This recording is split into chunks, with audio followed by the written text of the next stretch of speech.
누가복음 1장 18절부터 23절과 누가복음 1장 34절부터 38절까지의 말씀입니다.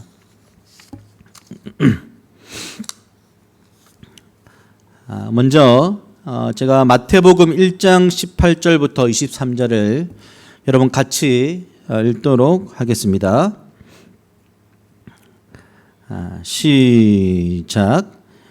예수 그리스도의 나심은 이러하니라. 그의 어머니 마리아가 요셉과 약혼하고 동거하기 전에 성령으로 잉태된 것이 나타났더니 그의 남편 요셉은 의로운 사람이라. 그를 드러내지 아니하고 가만히 끊고자 하여 이 일을 생각할 때에 주의 사자가 현몽하여 이르되 다윗의 자손 요셉아 내 아내 마리아 데려오기를 무서워하지 말라. 그에게 잉태된 자는 성령으로 잉태된 것이라. 아들을 낳으리니 이름을 예수라 하라. 이는 그가 자기 백성을 그들의 죄에서 구원할 자이심이라 하니라. 이 모든 일이 된 것은 주께서 선지자로 하신 말씀을 이루려 하심이니 이르시되 보라 처녀가 잉태하여 아들을 낳을 것이요 그의 이름은 임마누엘이라 하리라 하셨으니 이를 번역한즉 하나님이 우리와 함께 계시다 함이라. 아멘. 누가복음 1장 34절부터 38절까지 말씀을 같이 읽도록 하겠습니다. 시작. 마리아가 천사에게 말하되 나는 남자를 알지 못하니 어찌 이 일이 있으리까? 천사가 대답하여 이르되 성령이 내게 임하시고 지극히 높으신 이의 능력이 너를 덮으시리니 이러므로 나실 바 거룩한 이는 하나님의 아들이라 일컬어지리라. 보라 내 친족 엘리사벳도 늙어서 아들을 배었느니라. 본래 임신하지 못하고 알려진 이가 이미 6달이 되었나니 대저 하나님의 모든 말씀은 능하지 못하심이 없느니라. 마리아가 이르되 주의 여종이오니 말씀대로 내게 이루어지이다 하매 천사가 떠나가니라. 아멘. 오늘 요셉과 마리아의 성탄 준비라는 제목으로 목사님 말씀 증거해 주시겠습니다.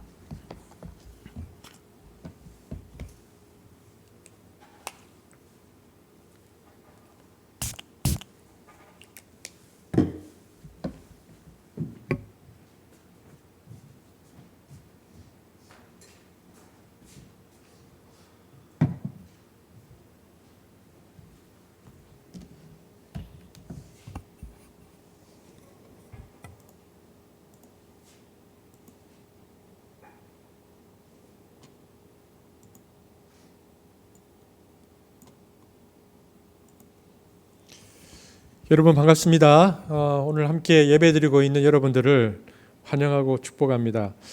지난 3월부터 저희들이 영상으로 이렇게 예배를 거의 드리고 있는데요. 제가 보기에 오늘 김태형 목사님이 제일 많이 떠셨습니다.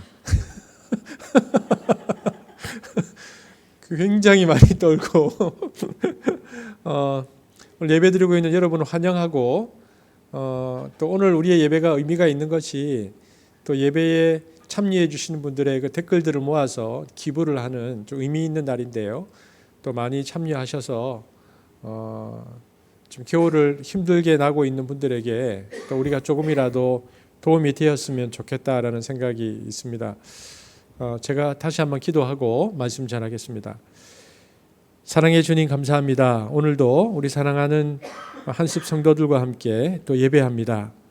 오늘 이 땅에 오신 또 예수 그리스도의 그 의미를 우리가 또 되뇌어보고 또 오늘 예배를 통하여 우리가 이 땅 가운데 임하는 하나님 나라를 우리가 살아가는 또 자세들을 우리가 돌아보기를 원합니다. 오늘도 성령께서 우리에게 말씀하실 때에 우리가 반응하게 하시고 또 순종하는 은혜도 허락하여 주옵소서. 예수님 이름으로 기도합니다. 아멘. 제가 정말 말도 안 되는 한번 질문을 해보겠습니다. 작년 성탄 예배 제목, 설교 제목 기억하십니까? 힌트, 오늘이 요셉과 마리아의 성탄 준비였잖아요. 작년에는 또 누구의 성탄 준비였는데, 그렇죠? 시므온의 성탄 준비. 그래서 오늘 설교 제목이 또 작년에 이어서 이번에는 요셉과 마리아의 성탄 준비입니다.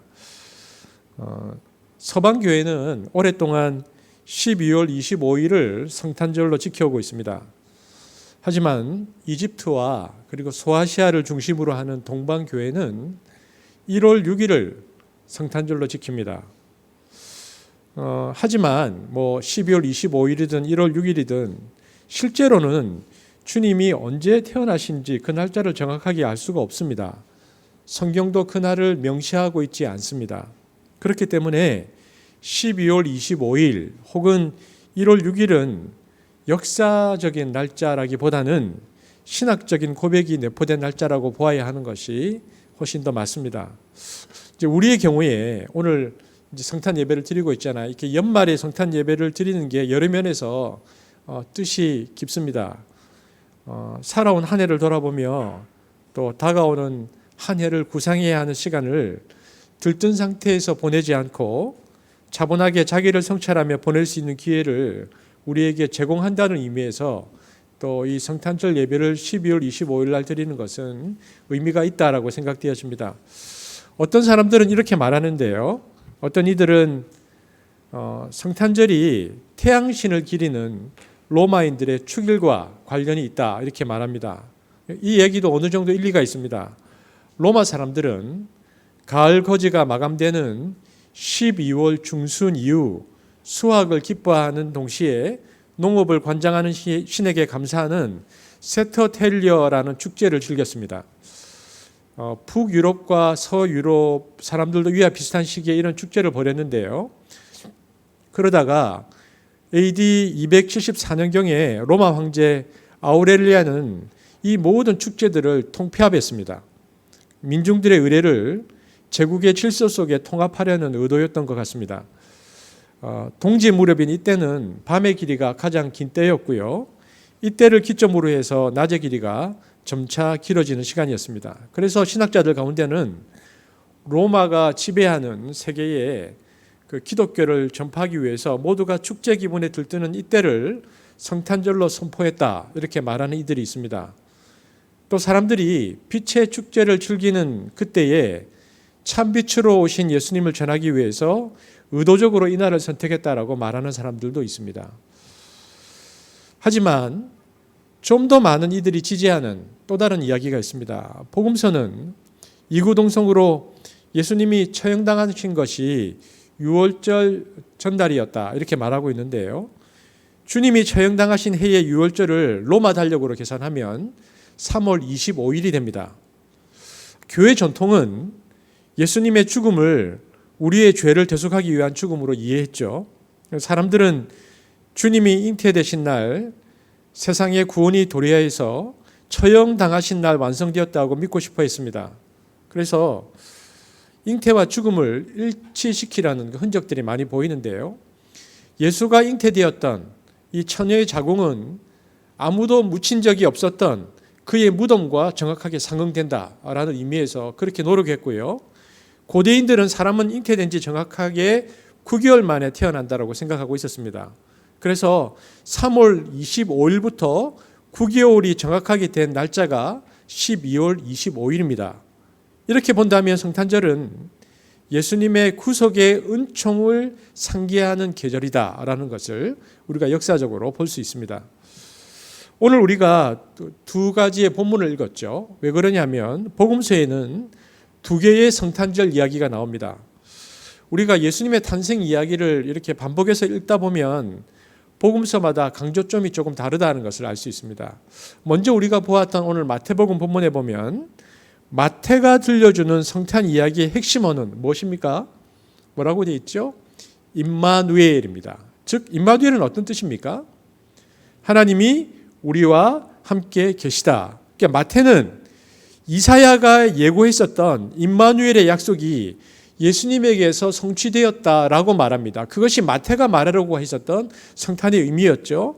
마태복음 1장 21절에서 23절 다 함께 읽어보겠습니다. 시작. 아들을 낳으리니 이름을 예수라 하라.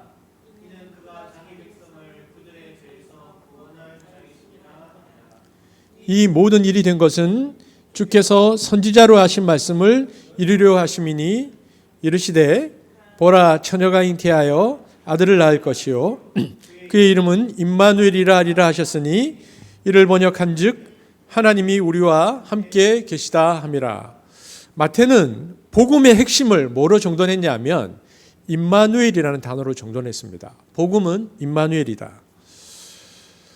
마태는 복음을 임마누엘, 하나님께서 우리와 함께 계시다로 정돈했는데요. 하지만 많은 사람들에게 임마누엘은 단지 상투어에 지나지 않습니다. 그 단어를 들어도 가슴이 떨리지 않고, 그리고 그 단어를 들어도 삶의 변화가 일어나지 않습니다.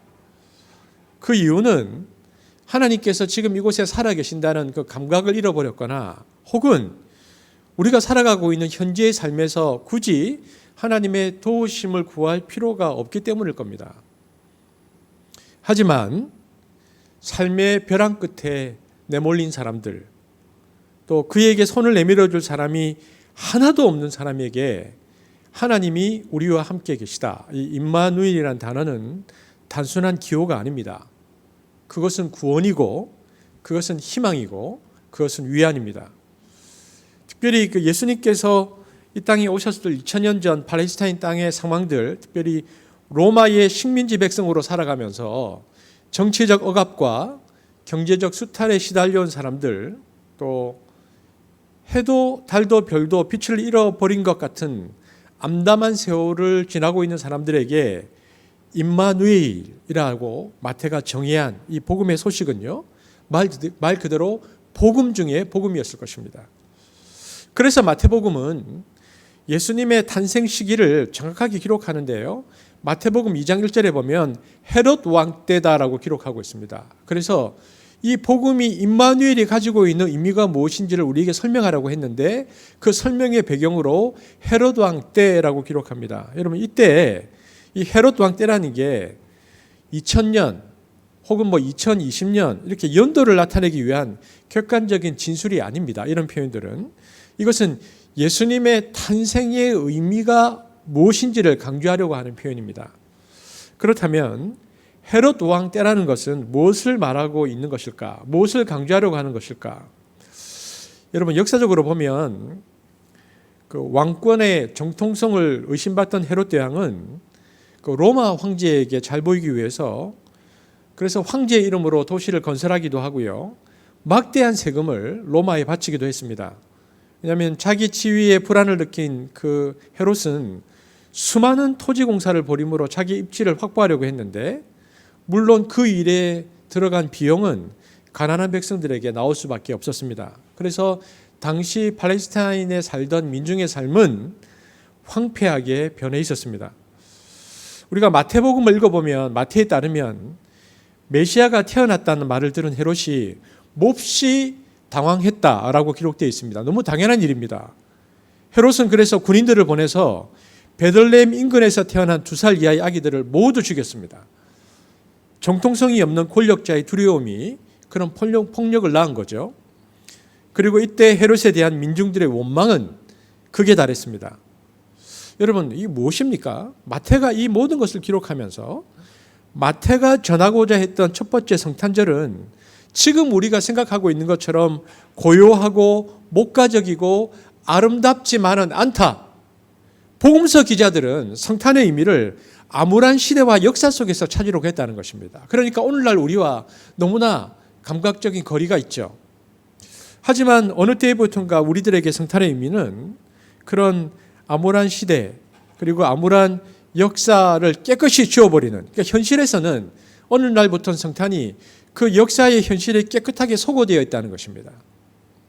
그러므로 첫 번째 성탄의 의미를 암울한 시대와 역사 속에서 찾으려 했던 성경 기자들의 의도를 우리가 읽는다면, 우리는 성탄을 맞아서 너무도 많은 이들이 지금도 무거운 짐을 지고 힘들어하고 있다는 것을 기억하는 것이 오늘 이 본문을 정확하게 읽어내는 우리의 태도와 자세일 것입니다.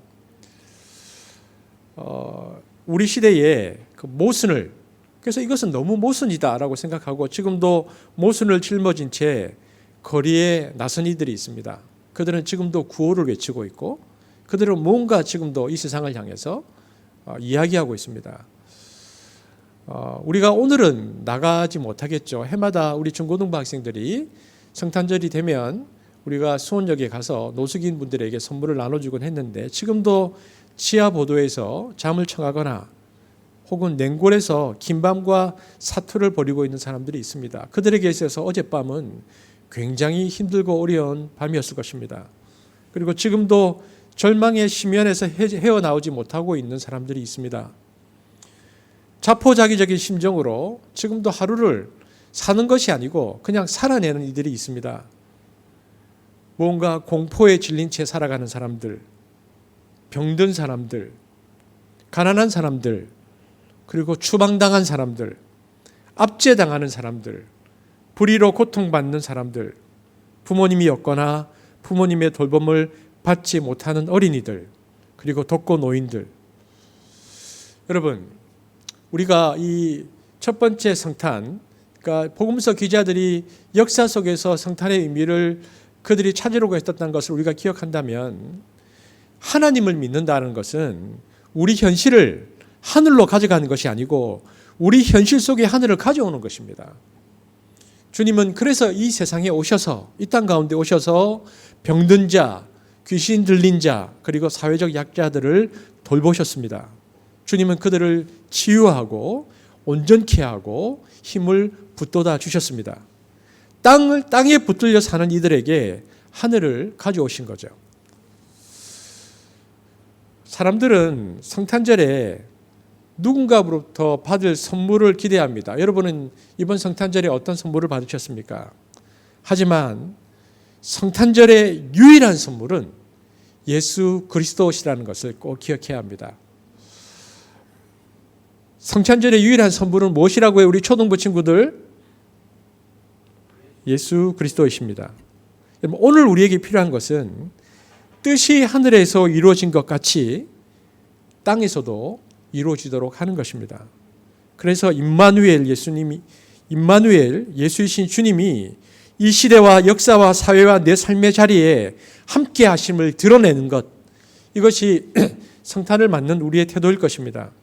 그래서 저는 오늘 아침에 20세기의 대표적인 신학자인 칼 바르트의 모든 이들을 위한 성탄절 기도를 우리의 기도로 삼고 싶습니다. 제가 칼 바르트의 모든 이들을 위한 성탄절 기도를 읽어드리겠습니다. 그리고 이 기도문이 좋다고 느끼시는 분들은 인터넷에서 모든 이들을 위한 성탄절 기도를 한번 쳐보십시오.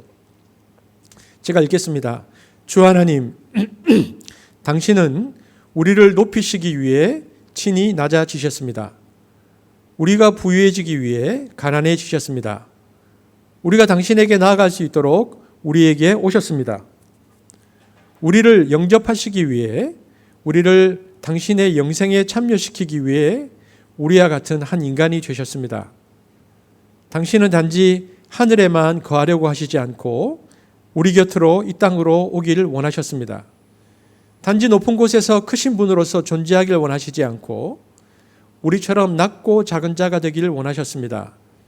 단지 우리를 지배하기를 원하시지 않고 우리를 섬기려고 하셨습니다.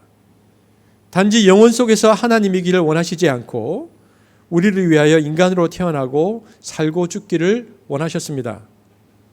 이제 우리는 이 시대의 온갖 어둠과 고난을 생각합니다. 우리를 괴롭히는 많은 잘못들과 오해들을 생각합니다.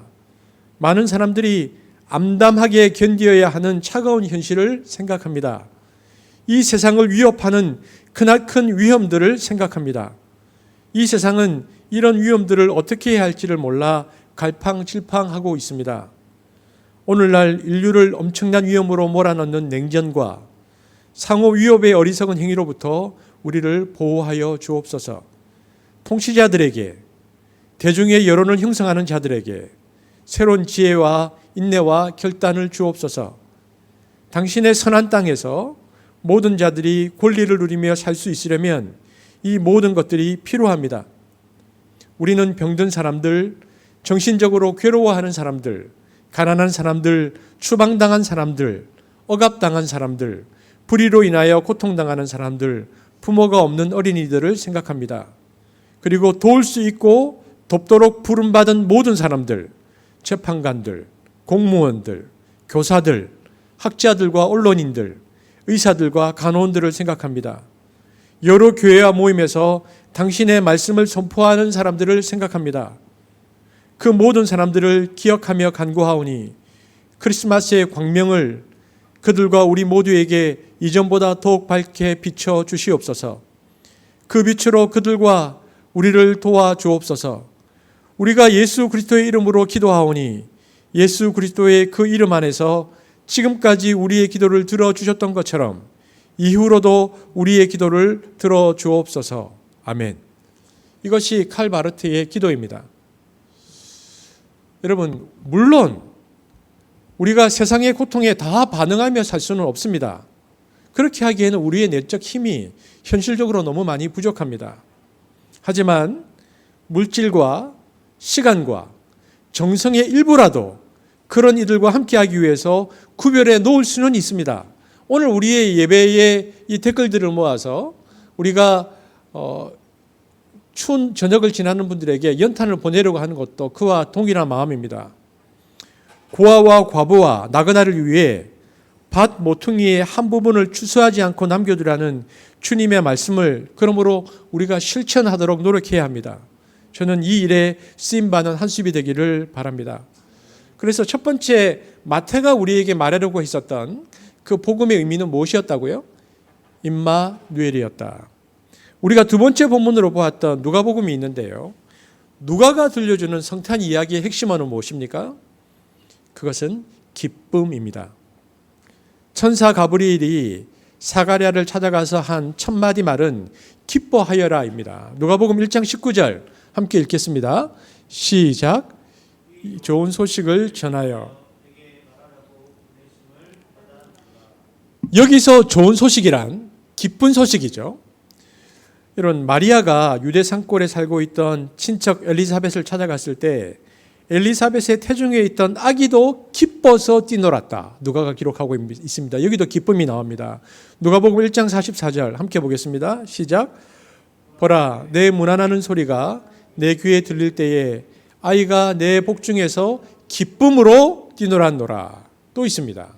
들에서 양을 치던 목자들에게 나타난 천사는 두려워하는 목자들을 다독이면서 누가복음 2장 10절에서 이렇게 말합니다. 함께 보겠습니다. 시작. 나는 온 백성에게 큰 기쁨이 될 소식을 너희에게 전하여 준다고 말합니다. 여러분, 누가는 계속해서 성탄을 기쁨과 연관시킵니다. 왜 예수의 탄생이 기쁜 소식입니까? 예수님과 더불어서 새로운 역사가 시작되기 때문입니다. 누가는 예수님이 가이사 아구스투스가 황제일 때에 구레뇨가 시리아의 총독으로 있을 때에 이 세상에 오셨다라고 누가복음 2장 1절에서 2절에 말하고 있습니다. 우리가 이 본문 말씀을 한번 같이 주일날 살펴보았는데요. 누가가 이처럼 주님의 탄생을 이런 세계사적 사건과 연결시키고 있는 까닭은 그분이 오심이 갖는 시대사적 의미를 드러내기 위해서입니다. 분열되었던 나라를 통일하고 로마 제국의 초대 황제가 된 아우구스투스가 지배하던 때 사람들이 흔히 로마의 평화시대라고 일컫는 그 시대에 주님께서 오셨다라고 누가복음 2장 1절에서 말하고 있죠. 하지만 문제가 있습니다. 로마의 평화는 모두의 평화가 아니었다는 것입니다. 소수의 로마 시민만이 누릴 수 있는 평화였습니다. 그들의 사치스러운 삶과 평안을 위해 다수의 사람들이 희생당해야 했던 세상은 그러므로 불의한 세상이었습니다. 주님은 바로 그런 세상에 진정한 평화의 왕으로 오신 것입니다. 어두운 세상을 가르고 빛으로 오신 주님의 존재 자체가 그래서 이미 기쁨이고 승리입니다. 그래서 성탄절은 기쁨의 절기가 되는 것이죠. 이것이 누가의 관점이고 누가가 성탄을 바라본 의미입니다. 여러분, 동일합니다. 우리가 예수님을 영접하는 순간과 인격적으로 그를 경험하는 순간은 우리 안에서 예수님께서 탄생하시는 순간입니다. 그때는 어떤 변화가 우리에게 일어나는가? 그때부터는 단순히 나의 삶이 평범한 소시민으로서의 삶이 아니라 역사를 주관하시고 운행하시는 하나님의 섭리에 동참하는 삶의 시작을 하게 되는 놀라운 날인 것입니다. 그래서 예수를 영접하는 순간은 우리에게 큰 기쁨의 소식이 되는 것입니다. 단순히 소시민으로 살 수밖에 없었던 우리가 이 하나님의 나라의 일에 동참하게 되어지는 자격을 획득하는 날이기 때문에 그러합니다. 내 삶의 새로운 역사가 시작되는 순간이기 때문에 예수님께서 내 마음에 오시는 그날은 기쁨의 날인 것입니다. 특별히 우리가 이처럼 마태와 누가가 말하는 임마누엘과 그리고 기쁨의 그 마태와 누가의 관점을 보았는데요. 그래서 예수님의 탄생 이야기를 보면 그 안에 여러 사람들이 등장합니다. 주님 오실 길을 닦았던 야인 세례자 요한도 떠오르고 먼 곳에서 별을 보고 찾아온 동방박사도 떠오르고 예수를 가장 먼저 찾아온 목자들도 떠오르죠. 그러나 오늘 저와 여러분이 살펴볼 가장 중요한 인물은 오늘 설교 제목이 뭐였다고요? 요셉과 마리아의 성탄 준비. 그래서 오늘 저와 여러분이 살필 그 수많은 임마누엘과 그 기쁨의 소식에 그 중간에 들어가 있는 아주 중요한 사람의 이름, 요셉과 마리아, 이 두 사람을 살펴보려고 하는 것입니다. 저는 여러분 요셉을 생각할 때마다 가슴이 뭉클해집니다. 저는 이 설교를 준비하면서 지금까지 2000년 교회 역사에서 요셉을 중심으로 한 성화들을 제가 거의 다 찾아서 보았습니다. 도대체 성화는 요셉을 어떻게 그렸냐? 그런데 교회 역사에서 요셉은 오랫동안 중요 인물로 취급되지 못했다라는 것을 봅니다. 서양 미술사에서도요, 그는 늘 나이 많은 노인의 모습으로 형상화 됩니다. 실제로 요셉은 그렇게 나이 많은 사람이 아니었습니다. 그럼에도 불구하고 요셉은 왜 이처럼 나이 많은 모습으로 평가되었냐 하면 영원한 젊음을 가진 것처럼 그려지는 마리아와 대조시키기 때문에 그렇습니다. 마리아를 중심으로 그림이 그려졌기 때문에 마리아는 젊은이로 요셉은 나이가 많은 사람들로 묘사되어 있습니다.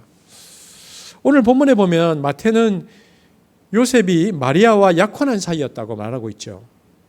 유대의 전통에 따르면 약혼을 통해서 두 당사자는 법적인 부부가 됩니다. 우리하고 좀 다르죠. 약혼한 사이였음에도 불구하고 요셉을 그래서 마태복음 1장 19절에 마리아의 남편이라고 칭하는 것은 그 때문입니다. 약혼만 해도 이미 부부 관계가 되는 것이죠. 하지만 약혼한 사이라 해도 바로 함께 살지는 않았습니다. 신부는 1년 동안 친정에 머물면서 아내로서의 역할을 익혀야 했습니다. 한미한 가정 출신의 여인들이 감당해야 할 일들이 참 많았는데요. 그래서 결혼하기 전 그 팔레스타인 살던 여인들의 삶들을 잘 묘사해주는 글이 있습니다. 노벨 문학상 수상 작가인 포르투갈의 주제 사라마구라는 사람이 있는데요. 이 사람이 쓴 예수 복음이라는 책을 보면 당시 팔레스타인 여성들이 해야 할 일들을 쭉 열거하고 있습니다. 그 중에서 제가 일부를 읽어드리겠습니다. 2000년 전에 팔레스타인 살던 사람 여인들의 마리아가 살았던 삶의 모습인데 양털에 빗질을 하고 실을 잣고 천을 짜고 매일 아침 가족이 먹을 빵을 굽고 우물에서 물을 길어 커다란 물동이는 머리에 이고 다른 물동이는 등에 진 채 가파른 골짜기를 올라온다. 늦은 오후에는 샛길과 주위 들판을 돌아다니며 나무를 모으고 그루터기를 베고 다른 바구니에는 쇠똥을 담고 나사렛의 위쪽 비탈에서 많이 자라는 엉겅퀴와 가시나무도 채워 넣는다. 여러분 무엇을 의미할까요? 참 고단한 일상이었다는 것입니다.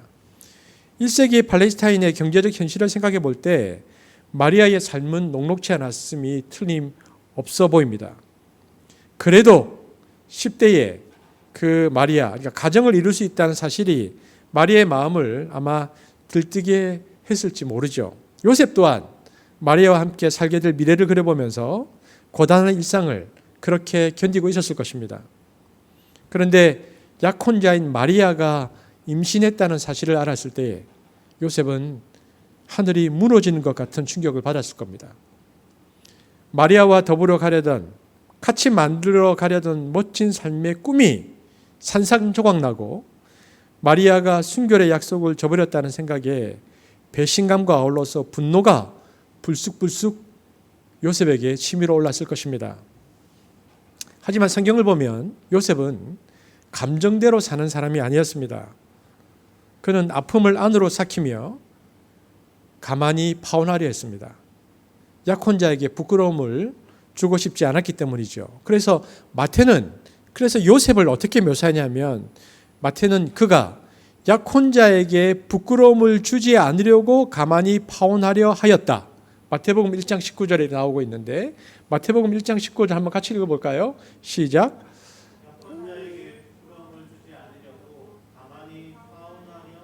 여러분 1장 19절만큼 요셉을 잘 나타내는 표현이 없을 것 같습니다. 요셉에 보니까 부끄러움을 주지 않으려고 하는 구절과 가만히라는 단어가 요셉이라는 사람을 설명해 주고 있습니다. 뭡니까? 요셉은 철저히 타자 중심적 사고를 하는 사람입니다.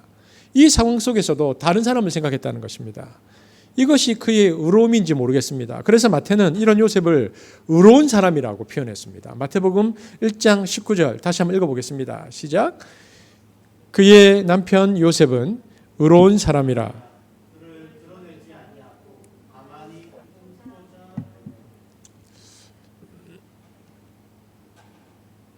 주님의 천사가 그 이후에 꿈에 요셉에게 나타나 두려워하지 말고 마리아를 아내로 맞아들이라면서 마리아의 태중에 있는 아이는 성령으로 잉태되었고 머지않아 아들을 낳게 될 터인데 그 이름을 예수라 하라고 일러주었습니다. 마태복음 1장 20절 21절 시작. 이 일을 생각할 때에 주의 사자가 현몽하여 이르되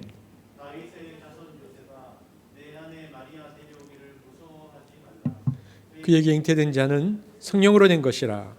아들을 낳으리니 이름을 예수라 하라. 한동안 마음이 흔들렸던 요셉은 꿈에 주님의 천사를 만난 후에 마리아를 아내로 맞아들였습니다.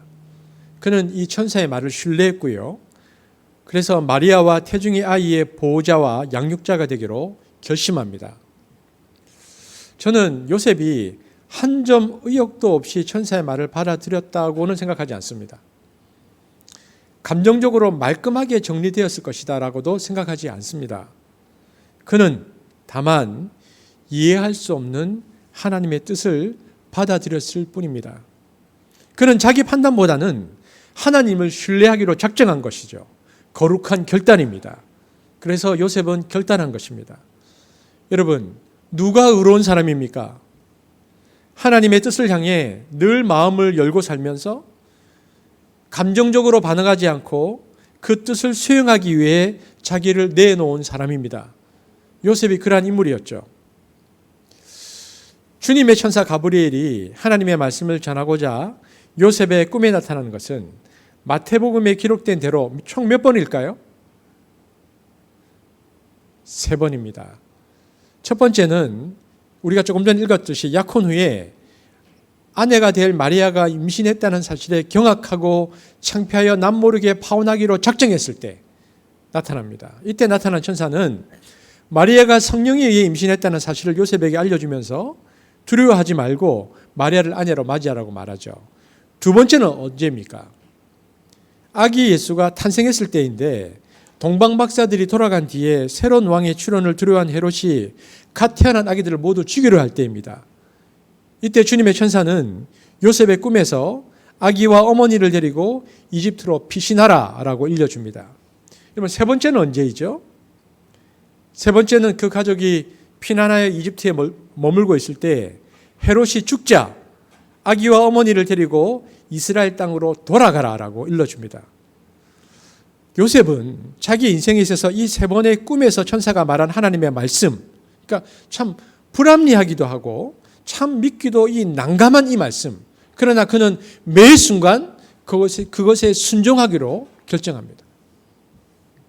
그래서 마리아를 아내로 맞이하면서 그래서 마리아를 아내로 맞이하기로 했고요. 그 말씀을 신뢰했기 때문에 캄캄한 밤에 이집트를 향해서 피신을 감행했고요. 또 그것을 신뢰했기 때문에 이스라엘로 돌아와서 나사렛이라는 마을에 정착했던 것입니다. 여러분, 요셉에 있었던 이 모든 행동들, 이 모두는 한 남자로서 그리고 한 가장으로서 결코 따르기 쉬운 명령이 아니었을 것임을 우리는 짐작할 수 있습니다. 그럼에도 불구하고 요셉은 그 말씀에 순응했습니다. 오늘 이 예배를 드리고 있는 우리 형제들에게 제가 이 말씀으로 함께 나누고 싶은 것이 있습니다. 저는 한숲에 있는 우리 형제들이 이런 믿음의 가장이 되기를 축복합니다. 혼란스러운 마음, 그리고 피곤한 육체, 그리고 이해되지 않는 상황. 하지만 이 모든 현실에서도 하나님의 말씀을 분별하려 애쓰는 믿음의 가장들이 되시기를 바랍니다.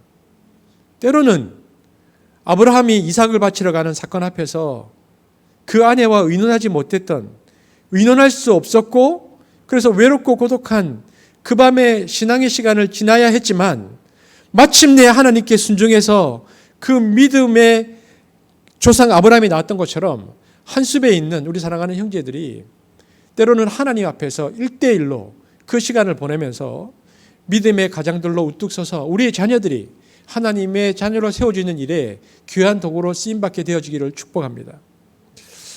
우리가 이제 또 한 명 살펴봐야 할 인물이 있죠. 예수의 탄생과 더불어서 우리가 주목할 수밖에 없는 또 다른 인물은 누구입니까? 마리아입니다. 그런데 마리아는 개신교도들에게는 좀 홀대받고 있다는 생각이 듭니다. 마리아에게 드리운 카톨릭의 그림자 때문인지 개신교인들은 마리아의 길을 좀 꺼리는 것 같습니다. 하지만 마리아는 우리가 아주 소중하고 그리고 그 신앙의 모범으로 보아야 할 요소를 너무나 많이 가지고 있는 사람입니다. 그는 우리의 신앙의 모범으로서 충분합니다. 오늘 우리 중고등부 학생들 있는데요. 10대죠. 마리아는 이때 10대였습니다. 그것도 아마 10대 초중반이었을 것입니다. 10대 초중반에 불과했던 한 소녀가 하나님의 역사 섭리의 한복판에 섭니다. 여러분, 놀라운 일이 발생한 것입니다. 10대인 한 소녀에게 하나님의 역사 섭리의 한복판에 있다는 것은 아무리 생각해도 신비하기만 합니다. 요셉과의 신혼살림을 생각하면서 혼자서 얼굴을 붉히곤 했을 마리아의 삶은 가브리엘의 천사의 방문으로 인해서 전혀 예기치 않았던 방향으로 나가게 되었습니다. 하나님의 뜻을 이루기 위해 너의 몸이 필요하다는 천사의 전가를 들었을 때 마리아가 느꼈을 당혹감을 우리는 헤아리기가 어렵습니다. 그런데도 마리아는 그 10대 소녀가 놀랍게도 그 어마어마한 하늘과 우주가 들어오는데 그 뜻 앞에 자기를 내놓았습니다. 누가복음 1장 38절 함께 보겠습니다. 시작. 보십시오. 나는 주님의 여종입니다. 당신의 말씀대로 나에게 이루어지기를 바랍니다. 우리 중고등부 학생들만 한번 읽어볼까요? 누가복음 1장 38절 시작. 자, 그럼 우리 교회에 계시는 자매들만 한번 읽어볼까요? 누가복음 1장 38절 시작.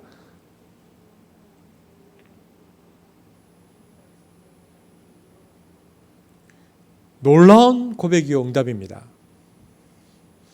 여러분, 오늘 우리들에게 전혀 예상치 못한 시간에 나는 너희 몸이 필요하다. 그러면 저와 여러분은 어떻게 반응할 것 같습니까? 너희 몸이 필요하다. 나는 너의 몸이 필요하다. 여러분, 그런데 이 대목이 강조하는 바를 우리가 정확하게 해석해야 됩니다. 너의 몸이 필요하다는 말에는요, 이것이 의미하는 바는 하나님의 일에는 강제가 없다는 것을 강조하고 있는 대목입니다. 하나님은 자발적으로 동의하는 이들과 더불어서 당신의 뜻을 펼치십니다. 그러니까 그 엄청난 우주가 10대 소녀에게 들어오고 나는 너의 몸이 필요하다 그랬을 때 그 소녀가 응답했을 때에 하나님의 역사가 일어났다는 것입니다. 비록 힘겹더라도 하나님의 뜻을 받아들이면서 순환의 가능성까지도 마다하지 않는 이들이야말로 그래서 주님을 잉태하는 자궁이라는 것을 성경은 우리에게 말해주고 있습니다. 우리 말씀을 마감하면서요. 2000년도 성탄절 예배를 드리고 2021년도 성탄절 예배를 한번 생각해 보는데 2021년도에는 저는 우리 공동체에 이와 같은 임마누엘과 기쁨으로 오신 주님을 기억하면서 자발적인 마리아의 순종의 자발적인 마리아와 순종의 요셉이 우리 공동체 가운데 많이 나오게 되어지기를 주님의 이름으로 축복합니다. 제가 기도하겠습니다. 사랑의 주님 감사합니다. 오늘 임마누엘과 기쁨으로 오신 주님을 우리가 기억하며 또 자발적인 마리아와 순종의 요셉의 되기를 기도합니다. 하나님, 우리 공동체가 그러한 공동체들이 될 수 있도록, 형제 자매들이 될 수 있도록 우리를 이끌어 주옵소서. 모든 병자들과 장애인들의 삶의 자리에 하늘의 은총과 위로가 깃들기를 기도합니다. 가족의 사랑을 잃은 채 살아가는 어린이들과 노인들의 삶에도 하나님의 위로와 평강이 함께하기를 기도합니다. 이주 노동자들의 얼굴에도 기쁨과 소망의 빛이 비추기를 원합니다. 거리에 나앉아 있는 이들의 가슴에도 따뜻한 사랑이 스며들기를 기도합니다. 북녘의 동포들도 하나님의 크신 사랑을 경험할 수 있기를 바랍니다. 세계 도처에서 재해를 당해 굶주림과 추위에 떨고 있는 이들의 삶이 속히 회복되어지기를 갈망합니다. 신뢰의 바탕이 무너지고 있는 우리 사회에서 진실이 승리하기를 기원합니다. 우리의 가정과 직장마다 그리스도의 평강과 기쁨이 그리고 하나님의 영광이 환하게 비추어지기를 기도합니다. 무엇보다 코로나 기간을 버텨내고 있는 정부와 의료진과 모든 이들에게 주의 평강이 있기를 바랍니다. 2000년 전 이 땅 가운데 우리에게 임마누엘과 기쁨으로 오신 예수님의 이름으로 기도드렸습니다. 아멘.